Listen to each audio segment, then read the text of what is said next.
The question is 28 divided by 1/7 times 2. Now, let's rewrite the question. 28 divided by 1/7 times 2. Now, first, we'll solve the division, and the second part will follow. 28 divided by 1/7 times 2. When we solve the division, we'll replace the division sign with multiplication and take the inverse of 1/7, making it 7/1 times 28. So dividing by 1/7 becomes multiplying by 7/1 times 2 now.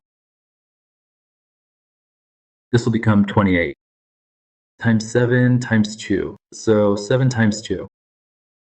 14 times 28. 14.